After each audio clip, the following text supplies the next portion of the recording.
we have Dan with us who really, I mean, kind of needs no introduction because he is a fixture. He's so generous with his knowledge and his images, and we so appreciate him always being there to help out, but then doing programs like these for us. So without further ado, I'll let Dan get started on his program. Thanks, Dan. Okay, thank you, Lauren. Yeah, it's always a lot of fun to share my photos, and I was very lucky that I picked up close to 100 new negatives just in the last year, most of them glass. So I've got a whole mixture of stuff from my collection in this presentation tonight, but I'll just get right into it. And we'll start with proof that I grew up in Marblehead. That's me in 1956 at 14 Nicholson Hill outside my grandmother's house. Believe it or not, her house still had an outhouse at that time. They didn't put a bathroom in until I think 1958. And I grew up on 6 Reed Street. We moved there when I was 4 years old. This is an 1890s shot from up on Highland Terrace looking back. This was 6 Reed Street. That's Bowden Street down there. And this goes down, leads down to Bessem Street. And notice the little cobbler shacks in the back of the houses, which were very common in the old houses. That was pretty run down and fallen down when we moved there, but there were shoemaking tools. And as little kids, we weren't allowed to go play in there. My father had it torn down, I think, within a year after we moved there. But I wish I had snuck in and grabbed some of the items. But, and then Fred Lichman, most of the glass negatives I have were from the Fred Lichman collection, who was the most influential photographer in town. His work was invaluable. His thousands and thousands of photos he took around town. He started down on State Street in 1898, and then he moved up to Washington Street. Him and his wife, he married a Mason. They lived upstairs, and the building is still has the Lichman sign next to the Lee Mansion is where he went to. This is Fred Lichman and his workers. And then starting in my old neighborhood, this house on the corner used to be Walter Williams had his dentist office in there, and then it was Nelson's funeral home. And this is right on the corner of Pleasant and Bessem Street. The Village Rug, which was over there, kind of expanded into it and had the Village Decorator. You can see from the other side, they had it jacked up because to build, I think this photo was 1969. The Village Plaza was completed in 1970. So they moved this back out of the way. You can see Anchor Fuel, one of the gas stations that were in town. They also delivered oil in town. And then from this view, this is March 69. You can see the house was moved back to where it sits today. They raised it up and put a floor under it, which is where Vesuvius is. And then, this was the parking lot. The plaza wasn't done yet, but it was, pretty much completed. Unfortunately, it's not shown in the picture. You had Anchor Fuel over here that used to be Peach's Pontiac. Over on the other side of the Village Rug was John Proctor built a car wash and laundry. You can see the old water tank that was just taken down last year. And this was the Village Rug. And we lived right up on the street on Reed Street. My father worked there. That was my first job. I think I was punching the clock there when I was 13. And that was one of the old, I think this was a mailer card that they had. And I believe that's Ed. Ned Shin ran it for a while, but his father actually started the business, Ed Shin. And I think that's Ed. Ed Shin and Hillary Rocket were the partners on the Village Plaza when they built that. And then that's my father in 1953, according to the calendar. A few months before I was born, working down, doing upholstery down at the Village Rug. Then up around the corner, this in 1966, Caswell's went in here, but before that it was Sam Gales. And they used to send me for coffee. I'd walk up here and Sam Gales was there for a number of years. The Village Plaza would be down there. This is in front of my, at the time, girlfriend, wife now, at 191 Pleasant Street, looking down. And then Tony Lena's went in there by 1970. Lena's was in that location. And I don't know who this kid is that got in the way of this beautiful street scene, but then you had Gilbert and Cole right up the street and across the railroad tracks. And out on Pleasant Street, there was Dills, the North Shore News. This was Marblehead Submarine Base. The Roberts family ran that. Hutchie's Chips was next to it. And then there were a couple of houses that were taken down to make room for the Village Plaza when that was built. Then down the street, this is a 1940 picture of the first National Store, grocery store. You had Osborne's diagonally across the street. This was right next to the Warwick Theater, which is down where Wicks and the theater is now. There's an old picture of the Warwick that was opened in 1917. It closed in 1999. That's the Rockabite building next to it. We had a bowling alley down on Sewell Street. This was 1980s. This is now the offices for the National Grand Banker in this building here. This brick building was Rosalie's Restaurant. This is Sewell Street. Right across Jersey Street's pretty much across from the bowling alley. And some of the buildings, one of my favorite buildings, even though I never saw it, was the Allerton Block. And this was built in 1871. This is an 1870s picture. A lot of shoe factories were in there. The newspaper was operating out of this building. You can see the old South Church steeple behind it. In June 1877, the first major fire in the downtown area burned this to the ground. Also burned down the church behind it, the old South Church. And of course, Abbott Hall was started building in 1876, and it was completed and moved into it in 1877. The most recognizable building in town today. And the original Marblehead Academy, this is on Pleasant Street, kind of across from the Gut and Feathers.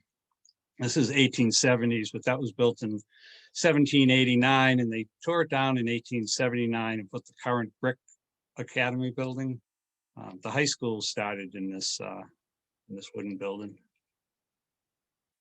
And down at the King Hooper Mansion from 1888 to 1910 was the YMCA was located there. I actually have a picture. It was a group of a bunch of men for some event they had in there, and up over their heads is a picture of a basketball hoop, which I think was must have been on the top floor to have the headroom. And they built, this was 1910 when they were just finishing up the new YMCA building. And of course, this was torn down. This lasted 100 years. It was torn down in January of 2011. It's the parking lot. This is right across from the National Grand Bank. And that's the employee parking lot for the bank now. You just see a little bit of the Osborne's building, which was actually built by George Goss, had a grocery store and then first, and then Osborne that ended up in there. And up at Fort Sewell in 1907 postcard, they have the tower and the flag. They used to have the weather flags that fly up there. But I love the old postcards, the spelling. I mean, I've seen it, Fort Sewell spelled this way, spelled the correct way. It's Fort Seawall. One postcard says Fort Rosewell. And most of these cards back then were printed in Germany, so there wasn't a lot of proofreading. But if you're doing historic research and using postcards, the pictures are great, but don't use the spelling or some of the information on them. And then the last time the fort was used as an actual fort and was manned was in 1898 during the Spanish-American War. This is from a glass negative. You can kind of tell the difference between the glass negatives and the other ones by the sharpness of them. And then there was the Burgess plant down at Gashouse Beach. It was built, this is a 1916 thing when they were finishing up the building. It only lasted 2 years. It burned in November of 1918. And they also had down on Redstone Lane, they had the two factories, employed over 800 people. For perspective, you can see the gazebo up at Old Burial Hill, just in that left-hand corner. Hopefully you can see my arrow. And that's one of the planes that the Burgess built. They used to do test flights in and out of the harbor. And that's a glass negative. And the Boston Yacht Club, when it was down at the end of State Street, you can see off on the right there, that's the building on the corner of State Street and Front Street where the art gallery's in. But the building sat completely on piers. And in 1957, it was torn down. The town voted to buy the property in 1956, but there was always controversy over part of the land that was supposedly town property anyway, so they really didn't have a choice because they sold it to, I guess. And down where the National Grand Bank is today is where the train depot, the main station was. This was from a postcard, the 1839 original little building that was there. And then I think in 1871, this one was built, a much fancier one. This is a 1873 stereo view. And that major, the June 1877 fire, this burned to the ground, as well as the other buildings you can see in the picture. So they rebuilt it after the 1877 fire and put up a little bit plainer structure, served the purpose. But in December 1888, the second major fire hit, and that one was burned to the ground. So they built the final depot, which was brick. And the town came out with an ordinance after the two big fires in that section of town. Multi-story buildings had to be made of brick. So you had the Rockabite building, the Gregory building, the old hardware store where the Blue Canoe is, the fire station, the depot. Those are all brick because of that. And this 1890 shot looking back towards the depot. Again, that's where the National Grand Bank is today. That's Sewell Street and behind it. That's the Herbert Lefevre shoe factory in the back there. You can see this is around 1890. They hadn't completely rebuilt the buildings that were burnt on this side of the street yet. Then in 1960, James Chummy Frost he got the contract to tear down the building. He did a lot of the tear downs in Marblehead of the old buildings. And then Doney, town character, Clarence Doane, was down toasting the end of the railroad era in Marblehead. He toasted a lot of things back in the day. And down the corner of Pleasant, and this is Pleasant Street and Washington Street, you can see the old townhouse. This was the old Hinckley building that was taken down in 1870. So this is an old late 1860s photo. And then looking up, after that was taken down and before the greater block was put on the corner, this was the Oddfellow block. You can see the post office was in there. That building's still there. It's right next to, that's the old Baptist church, the church is still there. And then the greater block that was built in 1885. And there was a jeweler on the corner. It was Cook's Jeweler. And that's why this was always called Cook's Corner. Well, some of us still call it Cook's Corner, even though it was renamed. They had a pool hall in there, Palmer's Lunch. And this end, it was a candy store. Girdler Stacy's Candy was in this building for a long time. And that was at the end of World War I, when it was all decorated for soldiers coming home. And you can see there was a grocery store in there, Atlantic, an AMP, the Atlantic and Pacific. There were several of those around town. Cook's Jeweler was still in the corner. And that's a 4th of July, 1903. That's a glass negative I have. I hand colored all the flags in Photoshop.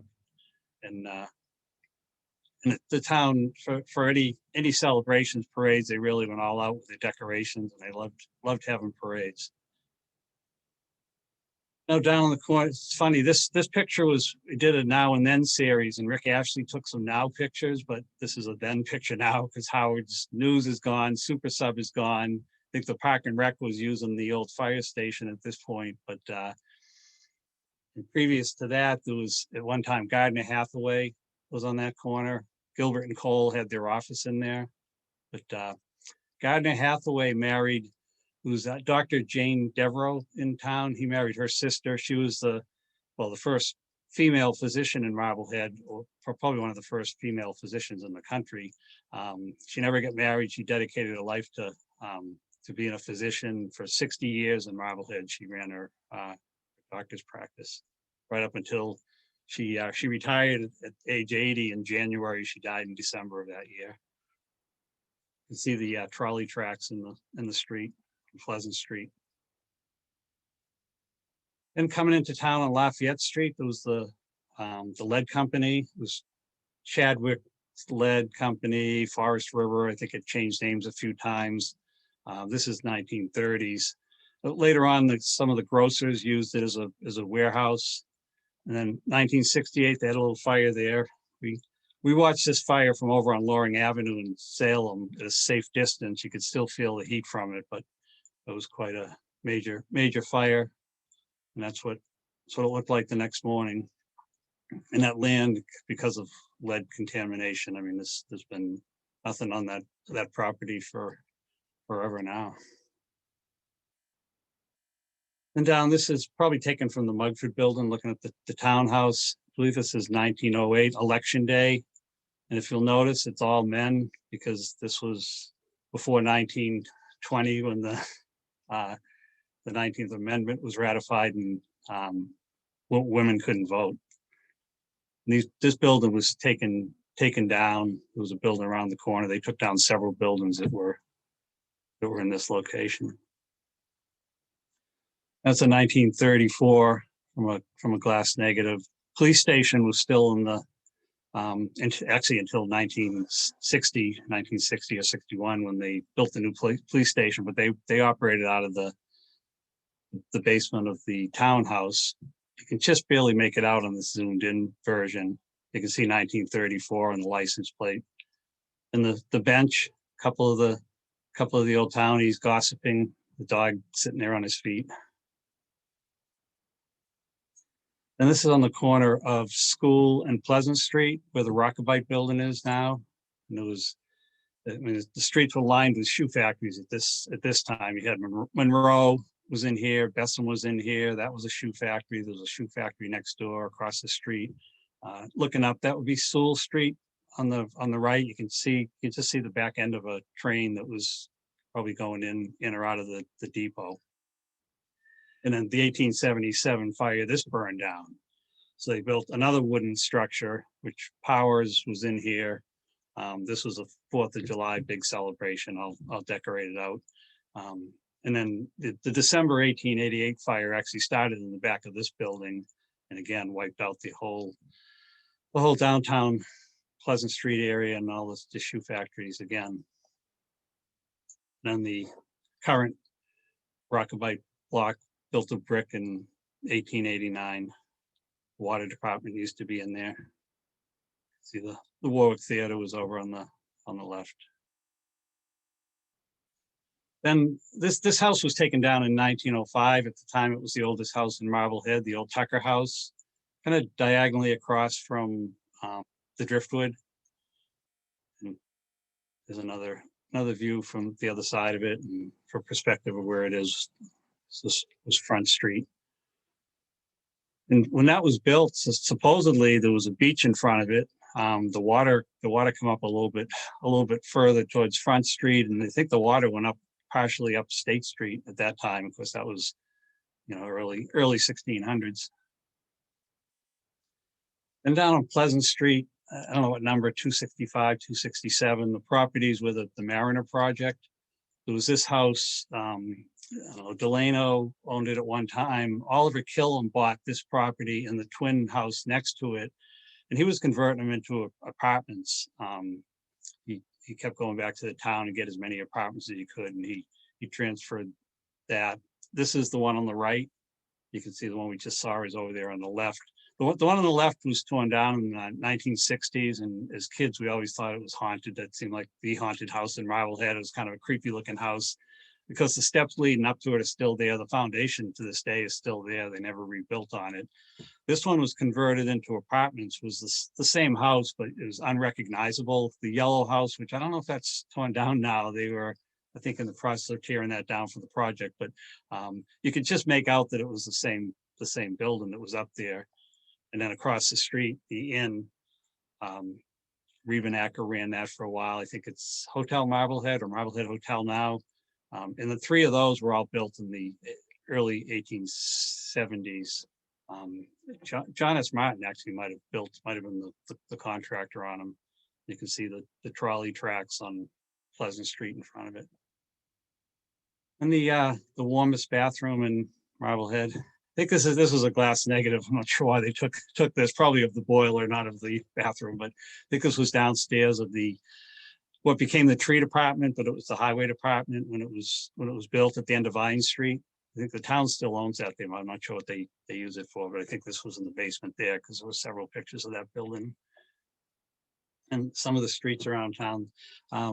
This is Franklin Street from Selman. Looking out, you can see the trolley ran all the way to the end of Selman Street. Here's the tracks, plus a dirt road. I love the little kids out playing in the street. It was probably pretty safe to play. I'm sure the trolley wasn't moving fast when it was coming down, and I don't think there were too many cars. And a little further up, diagonally across from the fire station, they had these were all over town, the water pumps where you could come and get water. They had the trough that keep full for the horses that were pulling all the carts around town for them to drink. And this is down on Orange Street. I don't know who that is. I guess it wasn't a one-way then. There's the Spite House. This goes into Gas House Lane, Gas House Beach.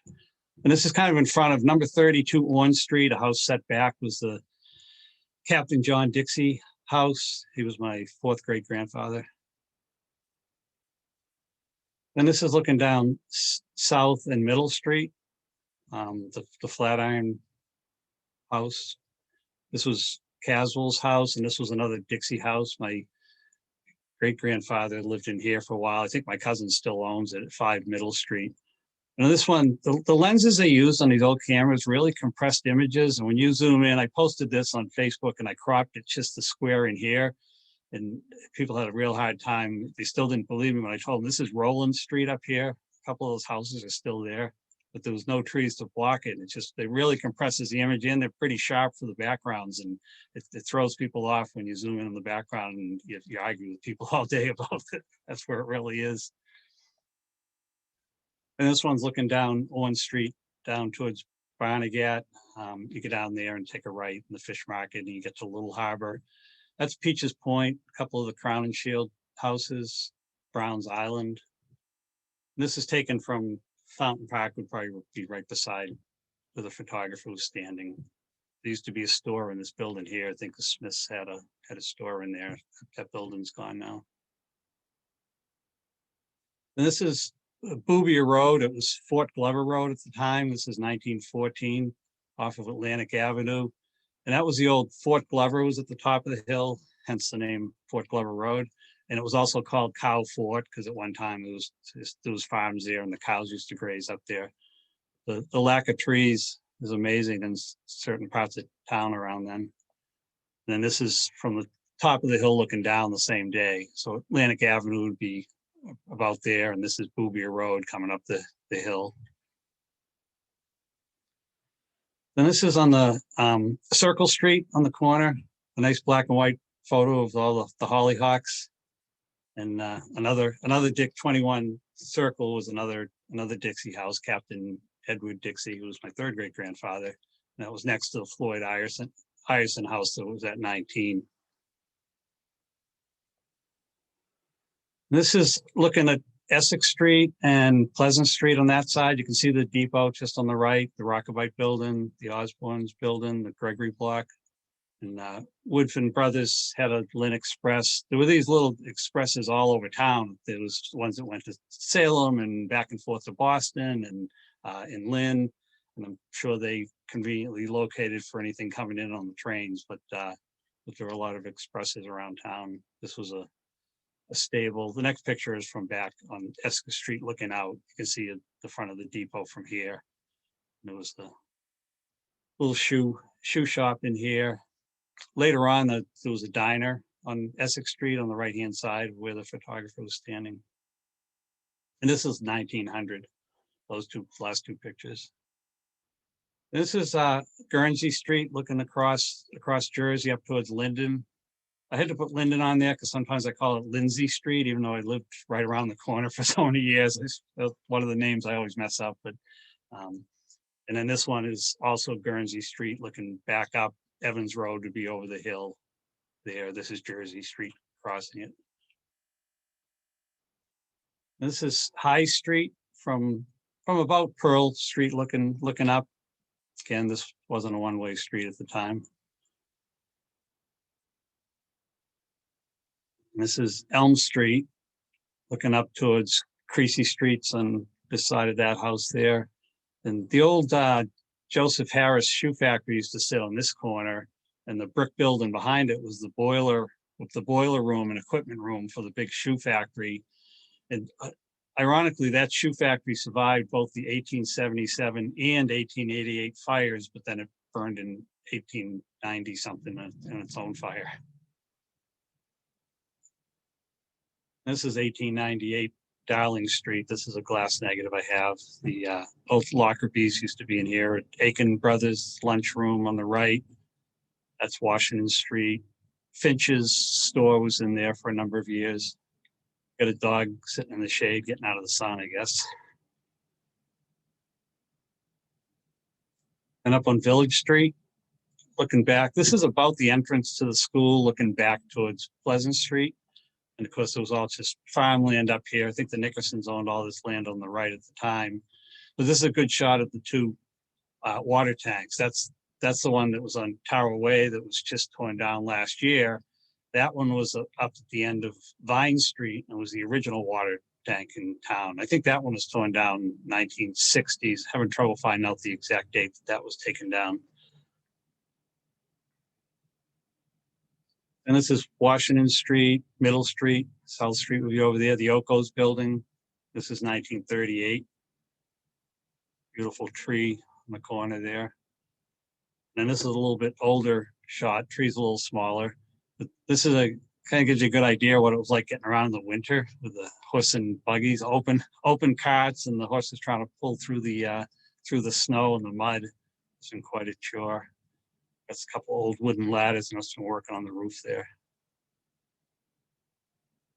I love this one. This one I think was might have been a Frank Cousins negative, but this is Pleasant Street and that's Prospect Street.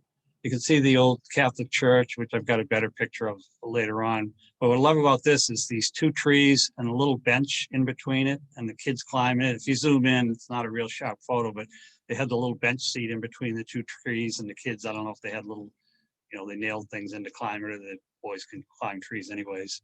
So they thought that was kind of a neat picture. And this is from the top of High Street, looking back, looking down towards Orange Street would be down there. High Street goes this way, and Elm, well, it was Back Street at the time, was on the other side of these houses. It's now Elm Street where it merges in, and the old schoolhouse that was up there. Gives a better shot of the schoolhouse. That was later used as a carpenter shop for a while before it was torn down. And again, this is High Street going down Orange Street. We'll be down on the left over there. And this one, I got this one recently, and it took me a little bit to figure out where it was. I was stumped for a while, but this is Summer Street from the Rockaway end, looking back. St. Michael's Church will be way down on the left-hand side. The St. Stephen's Church is not, it must be just set back enough that it was blocked by this building, because that would be right on the right-hand side here. And this is Front Street, looking back. There's the old Tucker House we saw earlier. This building's still there. This is on the corner of State and Front Street. The State Street Landing would be in on the left about here. Graves had a store right here. Look at the people, everybody walking around town. Very busy street. And this is 1938, looking back the other direction. Graves' store that we saw on the other one is in this corner here. Bunch of antique places, antique signs all over the place. And the Southwester was Salty Sam's restaurant at one time. This is where the landing is. And that building was, I think Powers bought it, had a lobster pound in there. Then they tore this down and built the kind of the current building that's there. I love the old cars. And this is 1956, back towards the entrance to Crocker Park, looking back towards the driftwood to be down in here. This was 4 years before the driftwood was there, but this goes into the back of Crosby's parking lot, that little road. This negative is kind of in tough shape, but it was a neat one of 10th Corner with the trolley tracks. This is the high school, the current high school's over there. This sign says Cirrhosis because the Cirrhosis Farm was in existence when this was taken. And it's not very clear, but that's one of the trolleys going into town coming from Salem. Well, I guess it's going in. I can't tell if it's going in or coming out, but hoping to clean this negative up, but my Photoshop skills aren't that good yet. And there's a little bit later, looking back, 10th Corner, Humphrey Street over here, Lafayette Street on that side. 10th Pharmacy was in here. That's why it was called 10th Corner. McManus Ice Cream was over here. It looked like they were probably trying to figure out what to do with this intersection. And as you started getting more traffic, though, it doesn't look like a lot of traffic on the road. But this is a 1930 shot looking up Pleasant Street. This is the Riptides in here. And this Ford dealership was, the showroom was in there just in 1930. They had the Marblehead garage on Atlantic Avenue was going to do the service work, but the owner of this quickly bought up the other garage and moved everything over to Atlantic Avenue. So it was only here in 1930. And then actually a couple of years, several businesses went in here, and Bill Broughton, he went to the town and tried to get a permit to put in a pool hall and billiard hall, and they wouldn't give it to him. And then he ended up starting Dill's Restaurant about, maybe 10 years later, up there on the right. And this was a negative. I got a little bit of damage on it, but it's still a pretty good picture of Watson Street on the corner. This is the old church where the Gut and Feathers is today. I love the ones with the cars. When I was going around town years ago taking pictures, I'd try to wait till there was no cars there. But now I appreciate the old pictures that have cars for dating them, and it just sort of adds something to them. And down along Front Street, along Fort Beach, Flat Rock Beach, the old Adams house started in that location. Franklin Street comes in about here. You can see they had, over the years, always had trouble with the fence and the wall there during the storms. And there were things that held up traffic around town. That's nothing new. We had the trolleys, see Marblehead on that one, pretty full trolleys, but it blocked traffic when they were going around. And we had lots of parades. This is 1903, one of the glass negatives I got recently. It's on Atlantic Avenue. It was Tuxbury. He was a harness maker, worked on carriages, the painter next door. He ended up buying out Williams a few years later. He added on to this building. He had a pretty good business, but this is on the stretch. I don't know, maybe where the real estate office where Brown's used to be is probably about in there before you get to the corner where the bank is. And it was the same parade, this Story School girls class. I love on these parade pictures the way people all dressed up to watch the parade. These kids sitting on the steps, everybody crowding in the windows, watching the parade. But again, that's 1903. And they had an occasional road race. This is coming off of School Street onto Pleasant, around the corner. That building we showed where Howard's was, and I'm not even sure, is there a fish store or pet store or something in there now? But this is the Osborne's building. Gregory Block would be down there on the left. He had the town showed up for any kind of events that they had back then, with parades, baseball games, football games, as you can see from the crowd, that the people showed up for them. And you still had road work going on, blocking the streets. And car accidents. This is 1962. I think this is Beach Street. I'm not sure, there's not enough in it to really know for sure, but it looks like towards the end of Beach Street. But I like this is the Harley Davidson that the policeman that came was riding. Then you had house moving. This is on Tucker Street. But they loved moving buildings and monuments, as you'll see later, around town. Another traffic jam. Then you had the occasional house explosion. This is down on Orange Street in 1951. It was a gas leak. The woman was in the house at the time, and she survived. Luckily, the Mary Alley Hospital was right around the corner on Franklin Street.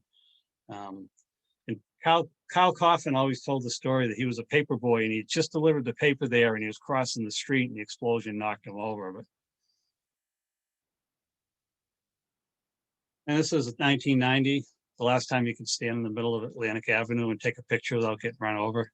And Jack Barry had his real estate office here. Shub's grocery store was here. Colbert's liquor was next to it. You can see the Eaton's drugstore was on the corner of Hawks and Atlantic.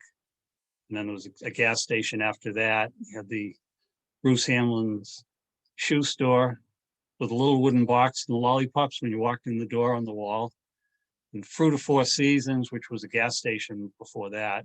And then Charlie Lee's Golf Station. Of course, where Shuby's is today was the Texaco station. Originally, it was Stevens service station, and then like a Dolliver ran it, and I know Dollivers and Lamos were always in there when I was a kid. And the town wasn't always full of $1 million homes either. This is down on Washington Street next to the Old North Church. You can see very common to see rundown buildings over certain periods of time in Marblehead. And this was the old Boardman Bakery. Across from the townhouse, this is Mugford Street going up on the right. And this is, I don't know if you call it Market Square, Townhouse Square, whatever it's called today. But this was torn down. You can still see the bakery lettering on the window. You can see the old Baptist church behind it. And this building's still there, but all renovated. Again, on the corner of Front Street and State Street when it was a fish market. And then Saks Antiques was in there for a long time. Craig Bosworth has his architect office in there now. But I think this was probably LaCroix. William LaCroix had his fish market in here. Someone had a fish market in there previous, and when they passed away, he moved from across the street into this unit. Down on Gregory Street, right towards Lee Street would be right up on there. It looks like a new stone wall, but this building, I don't know, it looks like it's jacked up. I don't know if they were moving it out or just going to pick it up and dump it into the harbor. But you can see Crocker Park, the gazebo in the background. And this one was just marked Doak House off of Warren Street, so I have to assume that's where Doak Lane is today, and that this house is long gone. This one was on Cliff Street. This is in the background of a couple of different photos that I have. Right about on the corner of Commercial Street where it comes down and comes around the corner. It's still built up like that on Cliff Street, kind of across from John S. Martin.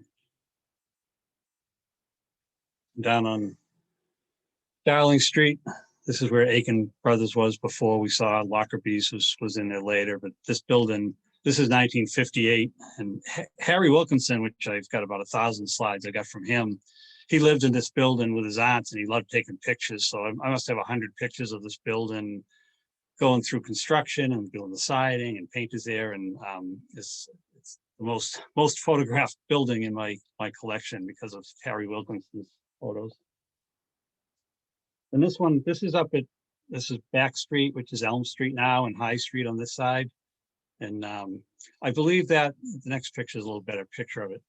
I believe that was the old Joseph Shin house, because the current, if you go up there today, you can still find this rock, and the newer house that's there has a plaque on it that said former house of Joseph Shin, fisherman, 1725. So I kind of have to assume that that's what this house was. But you can see the Back Street sign on the corner. And this kind of shows, this is from the Sanborn insurance maps. They did maps for several years, 6 or 7 years, for insurance purposes, but they got great information. In fact, they even have this marked as dilapidated house. There's that was the old schoolhouse we saw earlier. That was a carpenter shop. But in this thing, you've got Roundy had a shoe factory on High Street. There's a shoe shop here. There's a little shoe shop here. There's a shoe shop up here. And that's just in this one little section. And no doubt probably these other sheds were used for that as well. And this is a 1890 map. So this was after the 2 big fires that took out most of the buildings that did not get rebuilt. So if they wanted to keep up with the shoe business, I think a lot of these little ones popped up around town. Some of the hotels that were in Marblehead, 1898, the American House was later called the Gary Hotel. At one time, this was the only place to stay, and kind of became more of a boarding house or a rooming house. And this is on the corner of, it's Washington Street, Atlantic Avenue, the Five Corners. And the building over on the corner there was, it said A. Stevens and Sons, and that was a shoe factory. It was Augustus and his son John Stevens had that shoe factory. And I looked in the 1898 directory, the Marblehead directory, and there were 51 shoe businesses listed in 1898 town. So it kind of shows the impact that shoes had on Marblehead industry. Then the new Fountain Inn. This was down at Tucker's Wharf Transportation Company. This is Ferry Lane coming in. This was taken down in 1951, but I think they left one corner of this when they rebuilt there. You can see Crocker Park on the left. And this is the Snow Crest, which was on Front Street right behind Crocker Park. You can see the gazebo up there. This is looking down. You can see standing at Lee Street, looking down Union Street. And that was built in 1909. It was torn down in 1930, but a guy up at Lookout Court bought it. There was rumors that he was going to be building a casino in there, and he took a couple of floors off, and he ended up tearing the whole building down. And most likely he just did it for the views that they lost when this thing went up on Lookout Court, looking down out to the harbor. And over on the neck, the Nanapashmet, and this was located at the ocean end of Nanapashmet Street. And this is in the background of a lot of the causeway and neck photos when there was no trees, and you could see out there. It was a pretty big building, and that burned down in 1914, 1917. You had the Boylston, that was over the neck near the Corinthian Yacht Club. You can kind of see here. The Corinthian was there, the Boylston was in behind it. And then all these cottages and cabins here, Highland Ave, I think that's Corinthian Lane today. But I have a picture of those lined up there. I have several pictures of that. And then down on Front Street, the Leslie Hotel. In 1967, that was torn down. I think Neptune Wrecking probably tore it down. The Russell brothers did the hauling away of the debris, and that's where this all houses or condos or something in there now is Leslie Cove, I think it's called it. And the most famous hotel, the Rockmere, that was built in 1901. This is a 1906 glass negative I have. Before that was built, there was actually Rockmere cottages and some of these buildings in the back, and then the owner decided to put the hotel. It had 100 rooms, was a very busy hotel over the years. There's the anchor. This was in the 1960s. You can see the building was vacant. They had already taken the windows out, but the anchor still sits there today. In the 1930s, it was called the Hotel Marblehead, so they changed the sign on it. The Forecastle was kind of the restaurant that was in the Rockmere. And it was called the Rockmere Hotel, the Rockmere Inn. In 1965, the wrecking ball came and took it down. The town, by a pretty narrow vote, decided to let the property go. They had a chance of buying the property, but the entire town wasn't for that. In July 1966, they started putting in all the foundations for the Clever Landing condos. And then by August of 66, they started the framing and built all the units. I actually did a lot of work on those with my father. He used to do the carpet work. And I remember when they were new, we were doing the carpets, and they were showing us every unit had a water view. I think one of them we had to hang from the chandelier by our feet, look out that window, but you could see the water from every unit they built. Some of the old churches. This is the old South Church. This is before 1871 because the Allerton building wasn't behind it yet. This was Essex and School Street. This was a bunch of people from the old North Church that, kind of split off and started this church. And when this burned down in 1877, they never rebuilt it. Most of the people went back to the old North Church. And this was the old Unitarian Church on Mugford Street, and that burned in 1910. I've seen this is on a stereo view printed backwards a couple of times, and it throws people off because this house is still there. You can kind of tell, but sometimes it's easy to do with the glass negatives too, to flip them backwards when you print them. And this is the old Baptist church. Of course, that's still there on Pleasant Street. I like this picture because it has the Oddfellow block sign on it. It's one of the few pictures I've seen where the sign was on the identifying the Oddfellow block. And that's the candy store that I mentioned earlier that was in there for years. Next, St. Stephen's on Summer Street. Lee Mansion would be just off to the left here. That's just another view of it. I think somebody said one of these women was the organist for the church. And this was the old Catholic church. It was built in 1876 up on Prospect and Roland Street. And they actually outgrew the church and built in the 1920s. They built the Catholic church down on Atlantic Avenue and tore this down as an apartment building there, that intersection today. And this was the old Universalist church. And this is Rockaway, Watson Street. Pleasant Street runs just on this side of the church and through there. This burned down in 1880. This was an old schoolhouse. And the current building that's there was built to look like that, but I think they ended up tearing, they couldn't salvage anything. And I think they kind of built it to look like that, but I think it's a new building that's there today. And then this was the one that was built in 1881 after the other one burned down. Again, you can see that schoolhouse here. This is Rockaway. And there's a little bit better view of it.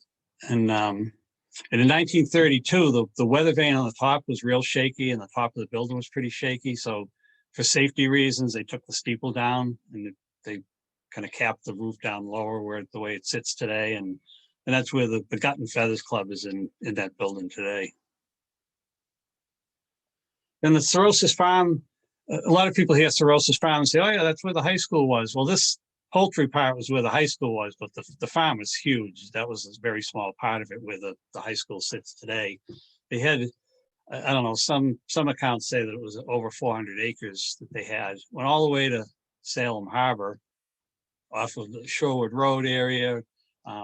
They had a little golf course somewhere up beside where Tedesco is today. This map is a newer map that somebody drew this all onto it and gave me. So these streets weren't there when all of them weren't there when the farm was there, but just for location, it helps to identify the different sections. They started in like 1917. They kind of called it the Cirrhosis Military Farm, and they had a bunch of, A.E. Little had a shoe factory, a big shoe business in Lynn. He's the one that started the farm, and he had supposedly like military training for a bunch of Lynn high school kids that were working there. I think he found a way to get some cheap labor and call it a military farm, but it went bankrupt by the 1930s. It was out of business and gone. And this is one of the new negatives I got that's showing. This is around where Shorewood Road. I posted this one, and the neighbors were all saying they knew where this brook was, and kind of where the Tower School is. If you go across the street there, it's somewhere from that area looking back. This is Salem Harbor, the Nomkeg Mills building over there. And this would have been several years after the major fire in Salem that wiped out their downtown area. And this was some of the buildings that were on the where the high school is. And these foundations were there when we were kids. Everybody used to play on those, and some of them were pretty high. It was kind of scary. Everybody didn't walk across the top of them, but a lot of kids did and built forts. And it was really a great playground for kids to play in. Probably not the safest, but most of us are still here. Then they had the dump up on, this is Maple Street and Lafayette Street on that side. There's one of the Cirrhosis Farm buildings. They use that as a dump, and when the town ended up with that property later, it was still a dump for a few years, but then they cleaned it all up and put like a little park in there. And that's from their brochure. I'm not sure where that building was, but a couple of their truck and cart they had. However, this is 1906 glass negative. I love this one. You can see the new Fountain Inn over on the corner. Just love the way the women dressed, the long dresses, the umbrellas, not because it was raining, but to stay out of the sun, because the way they dressed in the summer. And because of the slow film speeds of the glass negatives, any movement would cause a blur, sometimes even ghost images. So you could tell the people that were standing still and the people that are moving are very, very blurry. Kids were usually blurry because they wouldn't stay still. Sometimes a horse, you see pictures, it looks like a horse has 3 legs because he was kicking his leg and it didn't stay in one place long enough to show up. You see the lighthouse buried in the mass. And this would have been one of the years that the New York fleet came into town. They decorated all the boats with flags and they had the races. This is 1959 from Crocker Park. A little quieter time in the harbor. In 1968, down the transportation company.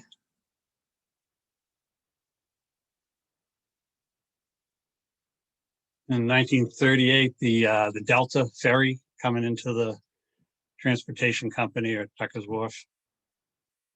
It was like 20 cents round trip. And in 1931, the USS Constitution came into the harbor for the second time. The first time was 1814. That's a great story. If you go to the USS Constitution website and read, that's an interesting story. Somebody could do a whole presentation on this ship, but that was 1931. Then came back in 1997. They took this, just amazing seeing it in the harbor, the size of it compared to the lighthouse. And then there's from outside the harbor looking back in 97. This photo was either taken by Gail Anderson or Lars Anderson. Gail Anderson gave me a bunch of slides several years ago, and this was one of them. So Gail may have taken this photo. All the party boats. And this is from Fort Sewell looking back across Gary Island, Priest Island. It was originally called Priest Island because Avery was supposed to be the first minister in town, and his whole family got lost in a boat wreck coming down from Newbury or wherever he was coming from. And then William Walton, who was unordained and happens to be my 9th great grandfather, he preached for, I think it was like 30 or 40 years before an ordained minister came into town. They had a place for him here, but he ended up not living there. He lived at the base of Old Burial Hill, which is where the meeting house was, which is where they preached because there were no churches at that time in town. So, and some of the monuments in town. This is a nice old negative of Burial Hill before they didn't have the steps and stuff in. It looks like just a little path going up there. It looks like they still were doing some burials and had some plots. But in 1948, the Seamen's Monument was erected, and it was for any people lost at sea. But because of the 1846 gale, most of the names on there were from people. 65 men and boys in Marblehead were lost in that storm. 2 Dixies in that. And then May 17th, 1876, the Mugford Monument was dedicated. It was the 100th anniversary of Mugford capturing the British ship.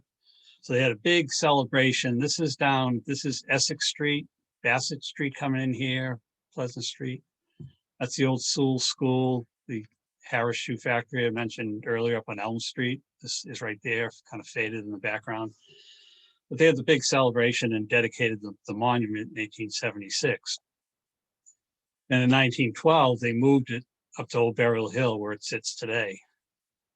Kind of my drone was right over the other monument. The both of them sit at the top of the hill.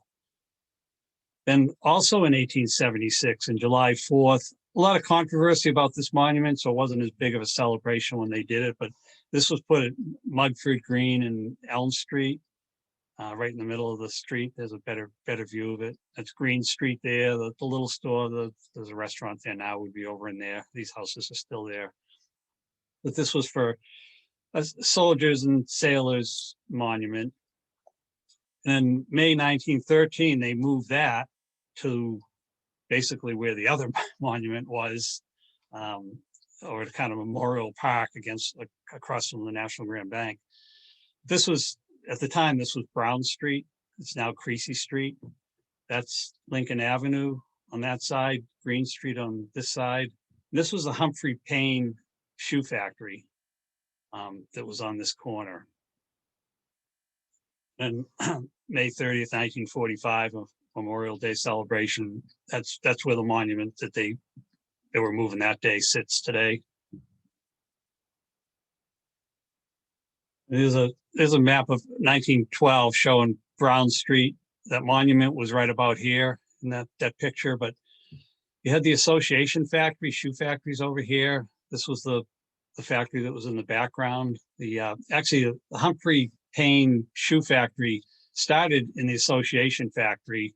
They took a second space in the Association factory because the business was building. And the old Peach shoe factory was here. They ended up buying that building and moving into there, keeping their spots over here. And then they added on this building. So they were really thriving shoe business in town. And it was Herbert Humphrey was the basic owner of it. And unfortunately, by 1931, that building was boarded up and then was taken down. And there's an old postcard of the Association factories. They had a lot of shoe factories in there. The front building, the back one burnt years ago. This one was the tape factory was in there, and in the 1970s, I had Foster's screen printing company was in there, and I used to go in there and get some shirts made. I think we were on like the third floor, and then because that's all houses and residential now. And then there's another shot of in front of the Humphrey Payne shoe factory, that house on Lincoln Avenue, Green Street on this side. And this is B.F. Martin Jr. with his honey wagon, which went around town and pumped out the cesspools. That's a glass negative. That's again why it's so sharp. Then when that building was taken down, Winslow's Potato Chips was put in. There's that same house on Lincoln Avenue that made all the pictures. And this would be the Green Street side. Then after Winslow's left there, Cranberry was in that building for a while. I think there were some other businesses, and then now there's a house there. I think the house sits back, and this is more the yard and the grass that comes out into this intersection. Some of the businesses around town. This is David Tucker's on Atlantic Avenue, next to Mino's is over here today. It was a gas station in this picture.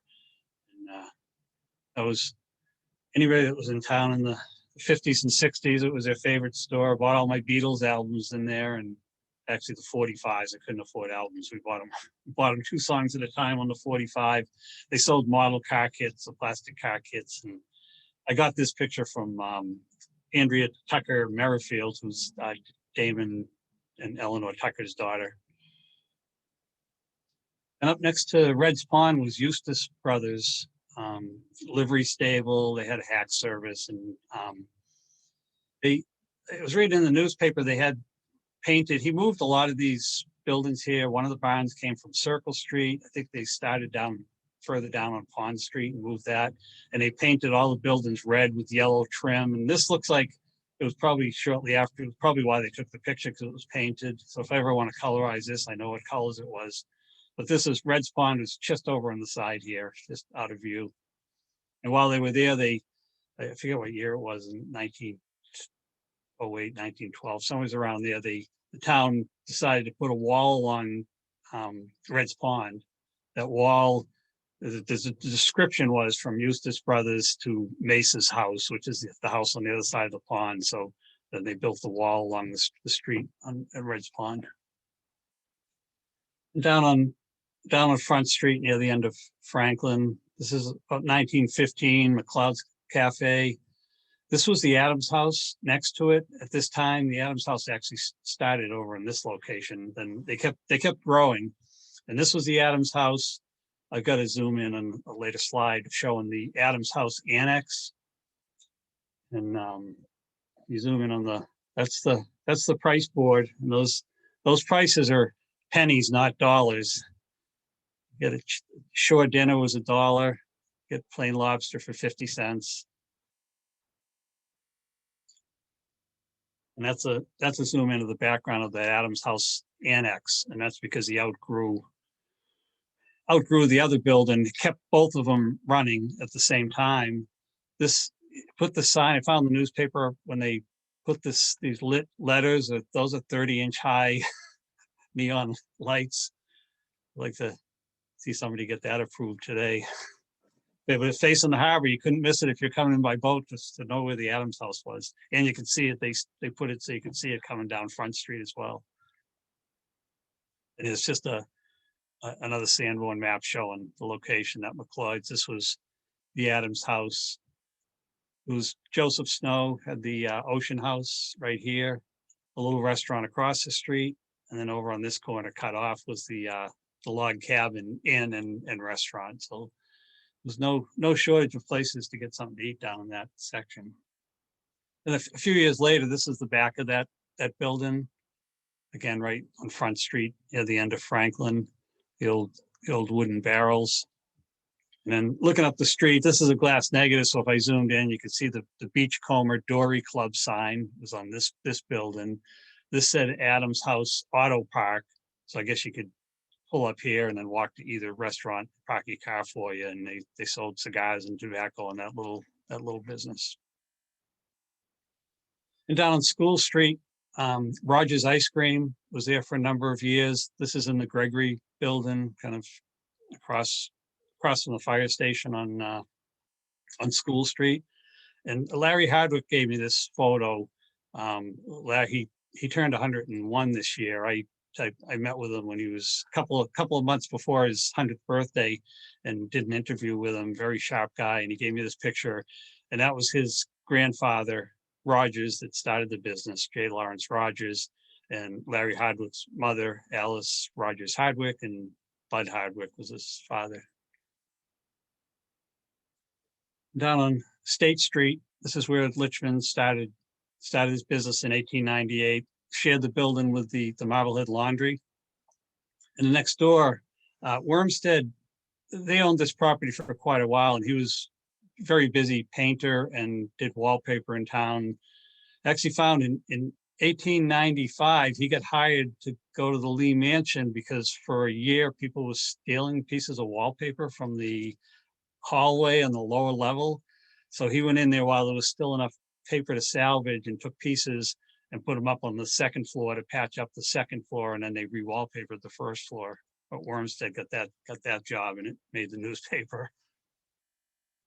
And then in 1926, Andrew King had his business in there. This is a 1927 picture, but he didn't stay in there very long. He actually went in that building where the Riptide is today, and he kind of moved around a lot, but he was only in this location for a couple of years.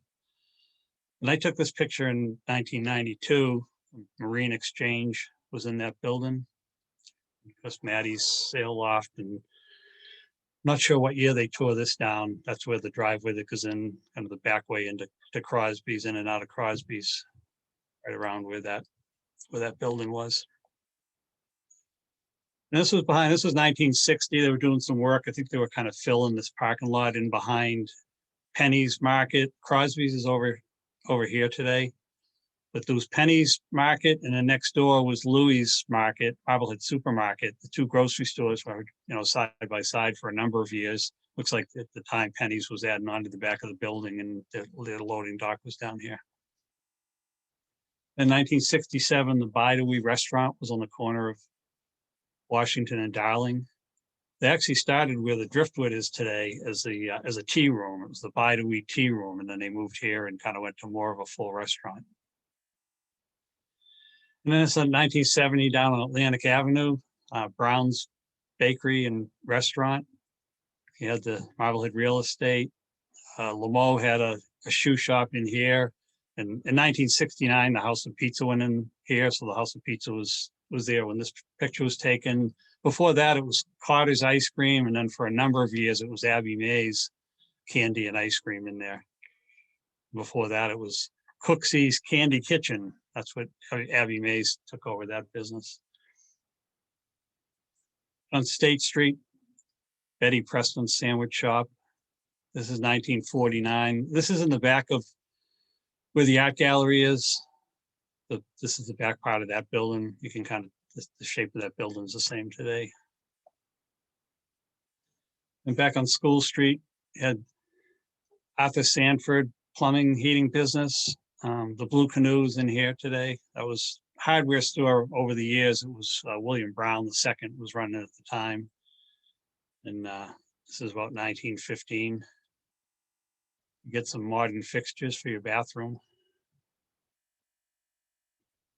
1938 Lemon Drugstore right across from the townhouse on Washington Street.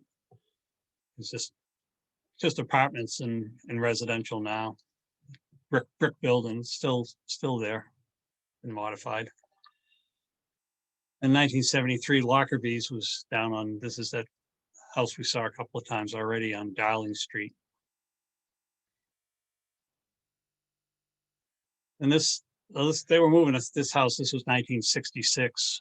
We watched them move that from, the house was over kind of in behind where the Marblehead Savings Bank is, and they moved it up to Sewell Street. And Tony's Pizza's in here today. That's the Gregory block before the big fire when Tony's was in there. You had Maycomber Electric over here. The Marblehead Delicatessen was on the corner. And the Lee Mansion, when two banks were in there, Marblehead National Bank and the Marblehead Savings Bank. Then the Marblehead Savings Bank ended up moving over to the other side of Litchman's in the little brick building for a number of years, and then moved up to the current location on Atlantic Avenue. At Devereux Beach in 1958, Timmy's, had sandwiches, hot dogs, cold drinks. Timmy Cahill ran that for about 40 years. They tore down that building in 1967. It was right in the middle of the parking lot. Well, not in the middle, but it was in the parking lot. And up on Atlantic Avenue, the corner of Atlantic and Beach, was P. Lucia and Son grocery store. And after that, it was Baldwin's Market. It was run by the Luisos family. Then the Richdale went in there for a number of years, and I think it's a carpet place now. And that was the original Adams house. It was actually Adams and Stone were partners. They opened in 1894. This was an 1896 picture. The seating capacity was 12 on their original building. That's why they just kept expanding over the years. Moxie, 5 cents.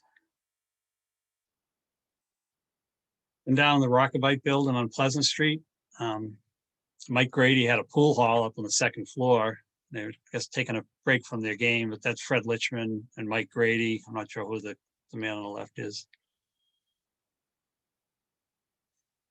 And down in Bank Square, that's the National Grand Bank was over there at the time. And this was Woodfin family. There were two. This has Ben Woodfin Sr. and his brother, and then these were two of Ben's kids, Junior over here. They did a lot of the moving, and stuff got moved around in town. It was either Woodfins or the Goodwins. The Goodwins moved that monument down to Memorial Park that we saw earlier.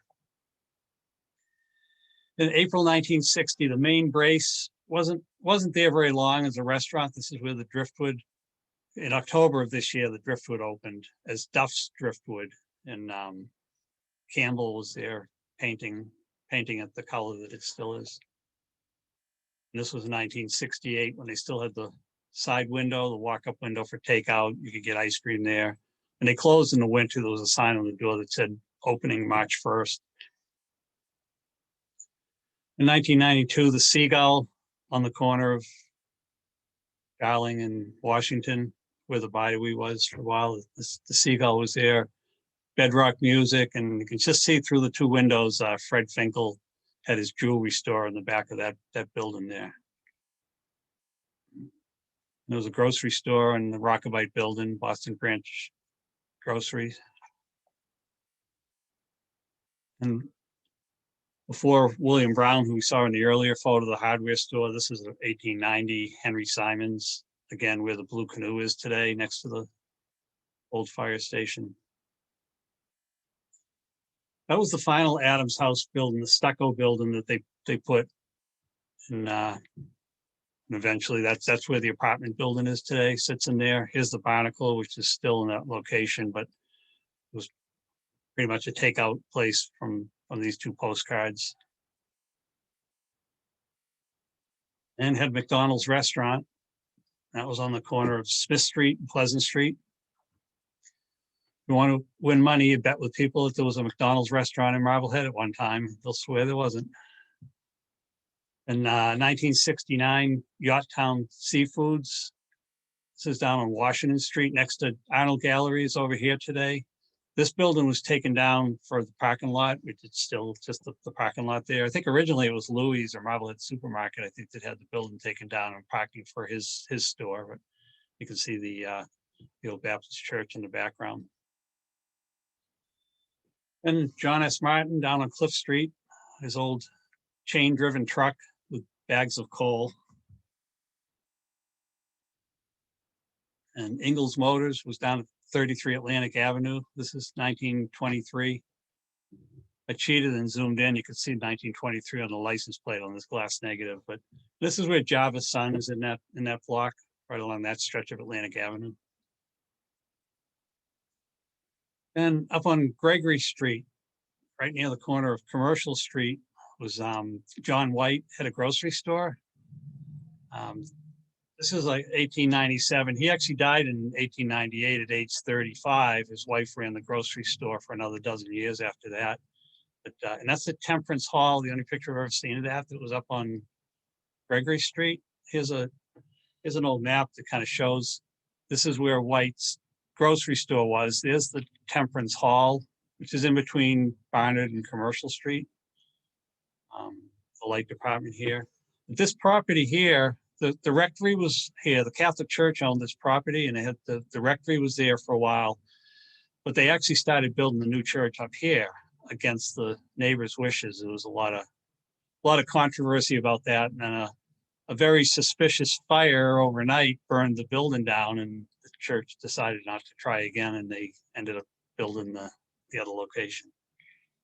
You can see Nashua Street that's Redstone Lane today, but they changed a lot of the street names just to mess up us historians. And a few of the gas stations that used to be in town. That was David Love's filling station, later became Phil's Mobile, which was the last gas station in town. I think Jack Attridge's desk is at pump number 1. And this was up at Pleasant and Vine. It's an old gas station. That's Vine Street and behind it.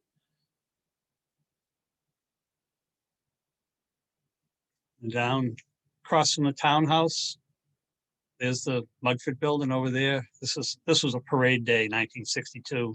That's behind them is the building that was later torn down. But Gorman ran the gas station for a while, and Hanson had it for a while. The Shell station on the corner of Atlantic Avenue and Washington Street. They were replacing a tank or doing some underground work. So they had the fire department on standby and the police director. And that's Peter Clark, the policeman. This is 1970. That's just another shot from the other angle. You can see Brown's Bakery in the background. And through the window of the equipment here, you can see the mobile sign. And there were 2 gas stations up that old station we saw on the corner of Vine and Pleasant. This is at the end of Village Street. Armand Barassa had a gas station on this side, and then there was a gas station over there. I know Ed Courtney ran it for a while, and I think Burns might have been in there. Marblehead Flower Shop, Paulette Brophy's place, is right over here today.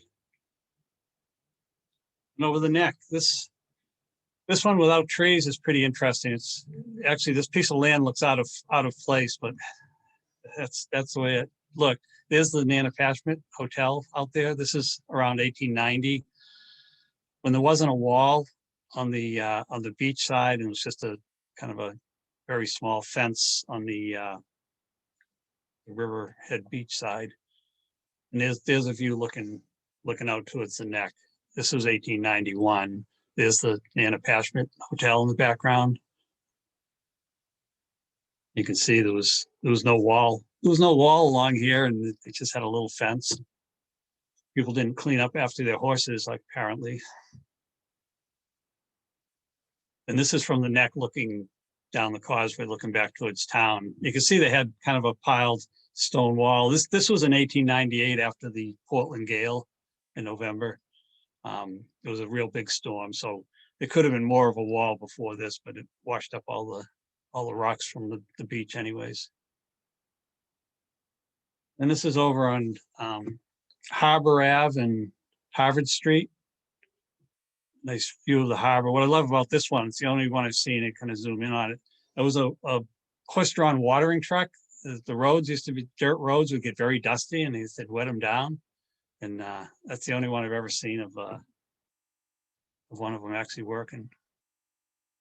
Unless it's B.F. Martin's cesspool truck leaking. And you had the Nashua camps over the neck, which were actually camps. You can see they were more tents than buildings. It was all summer homes anyways for years on the neck, and people from Nashua, New Hampshire would come down in summer there, so they called it Nashua camps.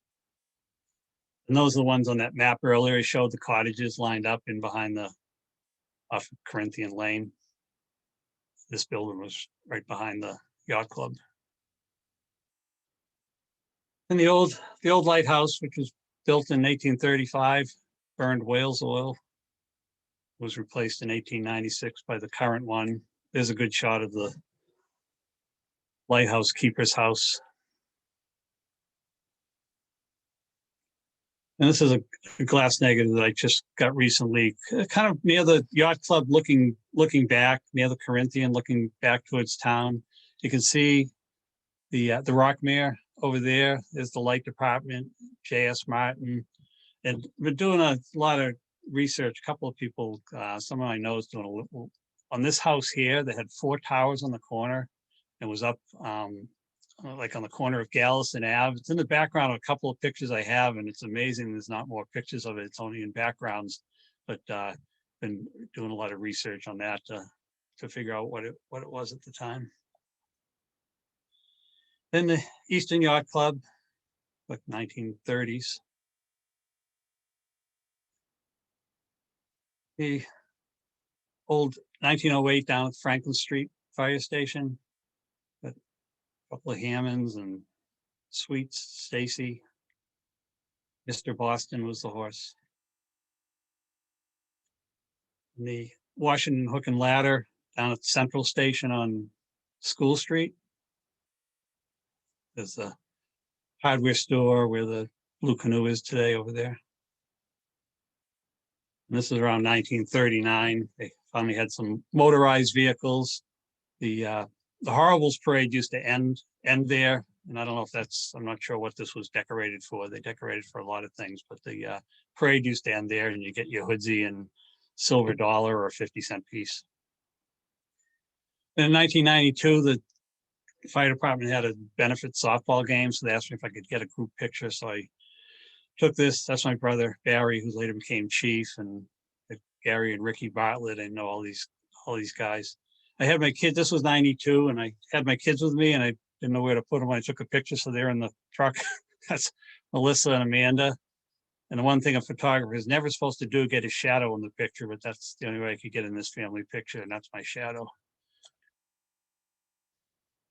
And this was another glass negative I have, 1898. And this is Chief Brown and Eustace. You zoom in on the glass negative, it says Chief on his helmet, and this is guy's got number 5 on his, that's up at Crocker Park. And this is a group, I think it's 1930s. I'm not sure where this may be at the State Street Garage, which is kind of in behind between Crosby's and Maddie's in that area. There was a garage that burnt down, and they were still working out of the townhouse, so they might have kept the vehicles down there. And a day of a parade, a couple of policemen walking down, just went by the Lee Mansion, getting ready to go in front of Litchman's. Love the boy following him down the sidewalk. And the 5 on his helmet. This is down on Front Street, patrolling on horseback. And they led the parade in 1899. This was a parade for the soldiers from the 1898 Spanish-American War. This is Washington Street and Pleasant Street. This photo is actually taken from the roof of Hutchie's Chips. And Bill's was over here, the 3 cards over here today. See the trolley tracks. The 1956 parade in behind this is Washington Street and behind the old townhouse. The Momino building, he had a shoe shop, and then his son Peter had the sandwich shop in there later on. At Cameron's Bakery, there was Harris's restaurant in there. That's John Wheeler, Joe Cuff, Russell, and Kylie. Dalmatian, I guess he's waiting for the fire department to show up. Then there's Joe Cuff in 1959 talking to Annie Lyons up at Crocker Park. And Norman Peanut Powers, 1964, taking a break. He had the motorcycle, you can tell by the boots that day. And the last few are some people dressed for the beach day. And again, this is before the wall was there. And look at all the seaweed on the beach. Looked like kind of a mess, but that's from a glass negative. In 1938, Red's Pond sailboats, when they had a big long stick to push them out and no remote controls.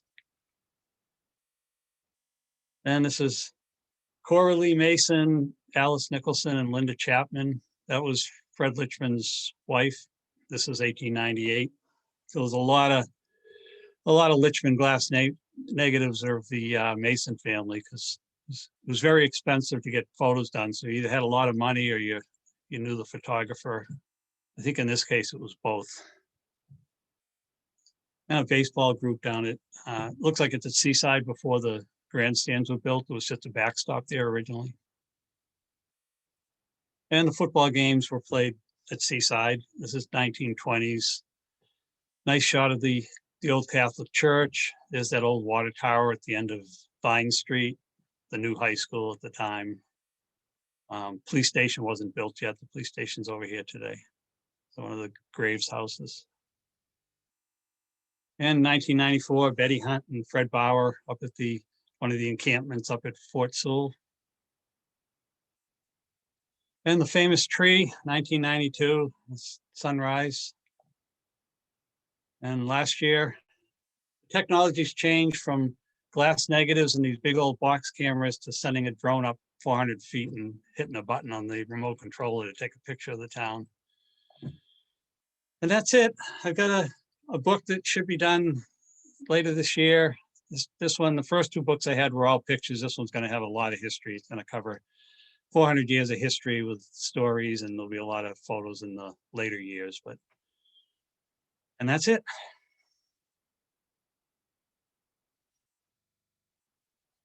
All right, thank you so much. Does anybody have any questions? We don't have anything in the chat yet. If you do want to unmute yourself, go ahead. I have a question, Lauren. It's Susan Stockton. Go ahead.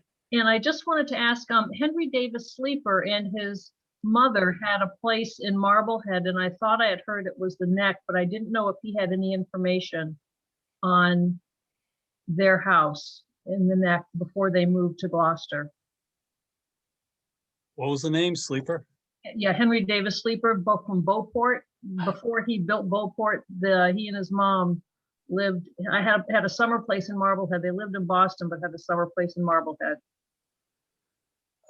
Not that I know of. I have a lot of house pictures that are unidentified, but I don't remember seeing anything for that family.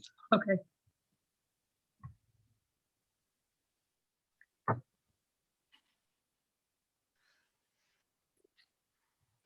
A lot of thanks and great presentations in the Yeah. chat. And Oh. can't wait to see the book. Did somebody else have any questions before we let you go?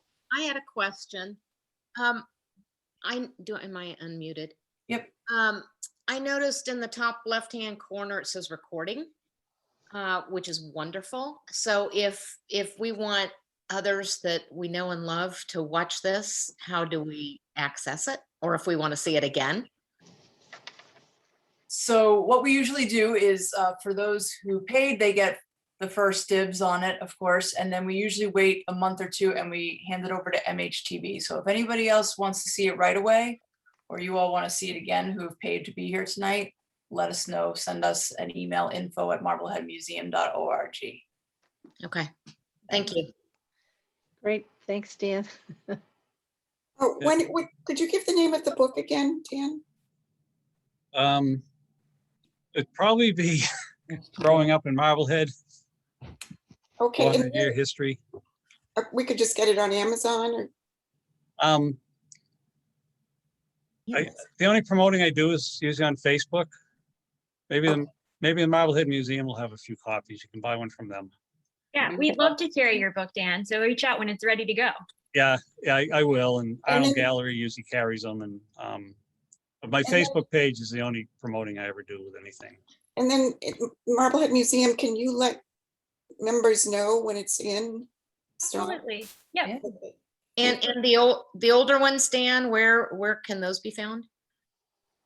The other two books I have, Yes. Arnold Gallery has. I don't know if the museum had some. I don't know if they have. We're sold out. I think it's just Jean Arnold's. Okay. Yeah, so Gene Arnold's is the best place to go if you're in town. Okay. I do ship some out and ship them from my house, but if you're in town, it's easier to get them from Gene. He's got a good Okay. stock. I'll stop in there tomorrow. Thank you. This has been spectacular. Yeah. Thank you. Great. Thank you, Dan. It was just Thanks. fabulous. Really well. Jay Gotchall. Oh, thank you. Oh, hi, Day. Hi. Hey, Dan, could I ask one more question? Is there a place where you show your images other than talks like this? I mean, Just online, just on Facebook. I posted over 1,000 pictures on there, but no, that's it. Just online. okay. What a great collection. Thank you so much. Yeah.